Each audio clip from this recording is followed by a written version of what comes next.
Hey, it's Theresa, and I wanted to make a video today all about channeling. But then my neighbor said something that made me really upset.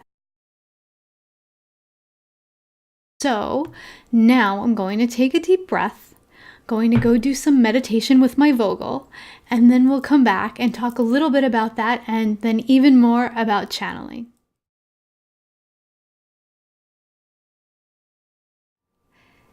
It's very naive of us, especially as highly sensitive empaths, to think that we wouldn't be affected by another person's bad behavior. Other people's bad behavior affects us all the time.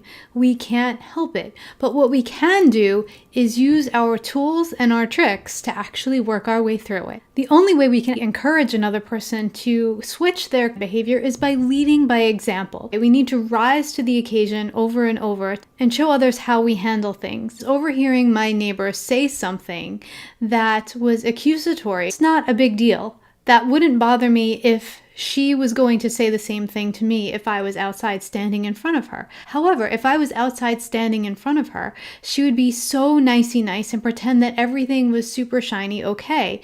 And so as a highly sensitive person, just like you, I can feel the disconnect in that. I can feel the inauthenticity. That's the part of the behavior that really bothers me. It's not the fact that someone has something to say, because everyone has the right to express their thoughts and opinions on everything, even when they don't make any sense. And now I've used my tools of meditation, of breathing, and of processing through what's mine here, what's hers, and separating those energies. So now we can talk about our actual topic, which is channeling. I wanted to bring this topic here because I've gotten asked several times over the last few months, how do I know when it's you saying something and how do I know when it's the angels? And that is such a great question. Over this past week, when one of my staff members asked me the exact same question, I realized, hey, if we're not getting this internally, then people externally are not getting this either. In the past, channeling looked a little bit different than it tends to look today. So in the past, when people channeled, it would be very obvious that another entity was entering into their body. It would be almost as if someone else was stepping into their skin. And it would look very much like that scene in Men in Black when the alien steps into the body and then the body doesn't know how to move and it's all like this. That's in essence what old channeling looked like a lot of the times. The beings that were being channeled would have to step their vibration down so low to get to where we were, because we were in the third dimension and they were coming from much higher dimensions. So they would incrementally step their energy down in order to inhabit a physical body, in order to be believed. At that time, there also needed to be a shift. So people's voices would change or their demeanor would change or something like that. And that was what was needed in order for other people to also believe that something was taking place. So one of the first old school channels that I saw channeling differently was a woman named Rana Herman, now Rana Vizane. I absolutely love the way she channels. Archangel Michael is channeled through Rana Vizane. The way this happens is Michael actually steps into her body, but Rana doesn't change very much. All of a sudden she gets a little taller. She stands a little bit more regally, although she's pretty regal to begin with. And you can see the person looking out through her eyes is different. Her facial expression changes, but her voice doesn't necessarily change. It just becomes more authoritative. And Archangel Michael just begins looking out of her eyes at you. And it's a really beautiful experience. Now, she had shared recently that the reason she takes her glasses off when she channels is that years ago, before she really got to know Michael with the intimacy that she does now, he would take her glasses off and throw them very dramatically when she began to channel. So she learned very quickly that if she doesn't want to buy new eyeglasses every time Mikey shows up, she needs to take them off first. So these are the things that would happen in the past and are still happening in the present. Rana is one of the first channels that I saw that didn't have a tremendous shift in voice or demeanor when Michael came in. Now that the earth has ascended to a degree, we are definitely out of the third dimension, and some of us are in the lower fourth or the higher fourth, and we're heading to the fifth. Gaia herself is heading to the fifth. The entities that want to channel aren't called to step their vibration down as low anymore, because we as a population are at a slightly higher vibration. And also, just as a side note, asterisk, they have said that they will no longer step their vibration down. We need, as a population, to meet them in their vibration, in the vibration that they're waiting for us at, in order to give us the information. We are, thankfully, much closer to that now. How I channel is a little different, and it's probably how you channel as well. So let's start from the beginning.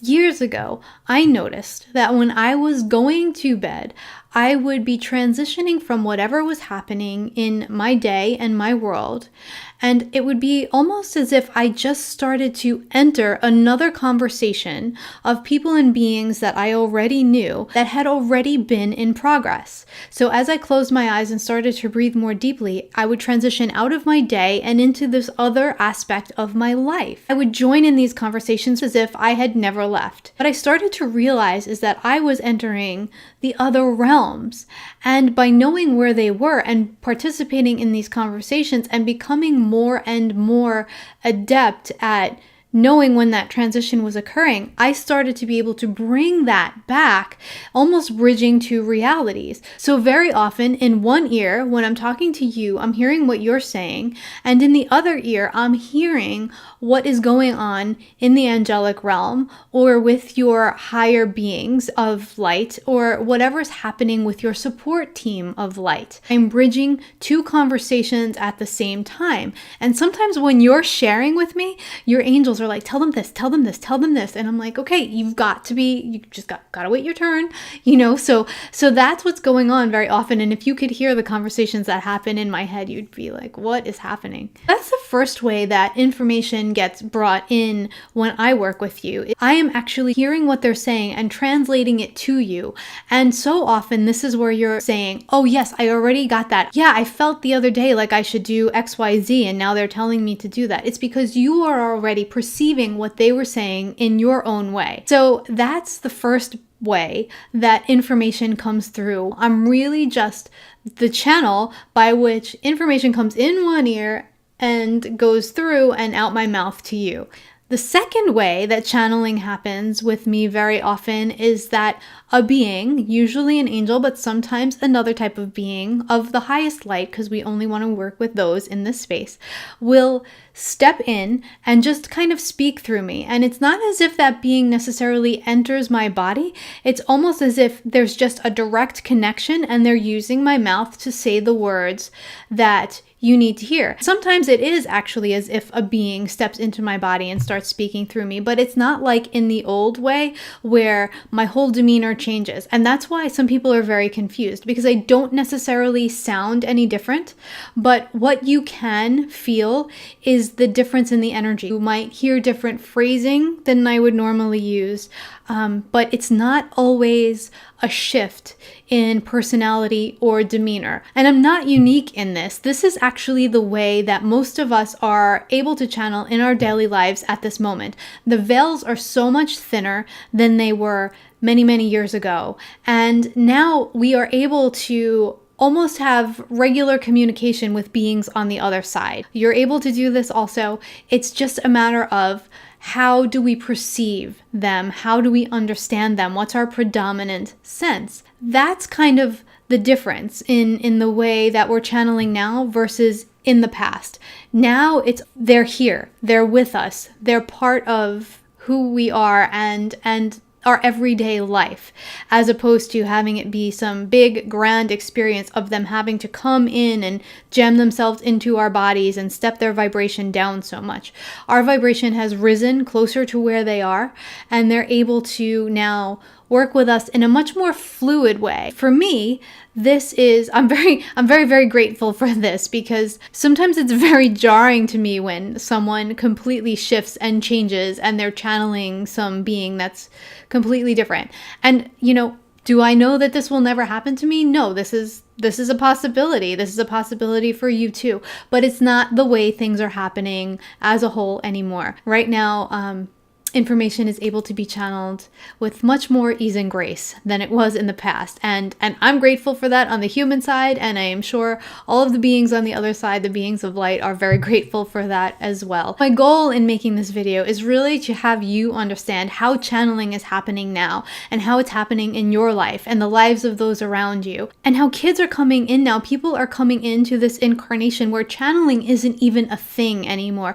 It's literally just like they're in constant communication with their guides and the beings of light, and it's not even like they have to try to listen to the other conversation. It's just a constant flow of being in two worlds at once, at least. And we're not at the end of this. This is changing all the time. This is shifting, this dynamic and relationship with us and the beings who are on the other side, who are of the highest light. That's always shifting, changing, growing, and evolving, just like our relationships with each other. And we can't let other people's shitty behavior drag us down. We really have to strive to get back to center as quickly as possible. And Archangel Michael, I know for a fact, through me and through other people, keeps telling us, use the tools we've given you. Use all of the things that you have at your disposal to get yourself back to center as quick as possible, because we need to show up for each other.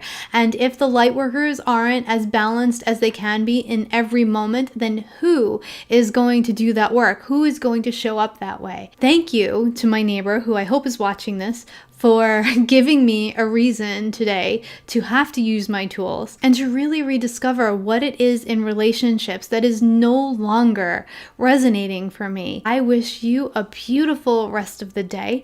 And please, if you have any questions at all about channeling, just write them in the comments section, and I'll be happy to provide any information that I might have about channeling and how it's happening now versus how it's happened in the past. I wish you all the best. So much love. If for any reason you feel that you haven't been able to fully open to your spiritual gifts, and you want to get through a lot of the stuff that's been blocking you very quickly, if you want to step into more of who you truly are, and if you want to upgrade your divine blueprint, as well as learn about your body elemental and how to work with him or her in a more deep and unified way so that you can create optimal health for yourself in every moment, then please consider joining the Healthy Vibrant You program. I've put a link in the description of this video. Take a look at what the program entails, see if what's there resonates for you. Click the button to join the waitlist, and we'll let you know when enrollment opens in a few weeks. I wish you the best. We'll talk soon. Bye, everybody.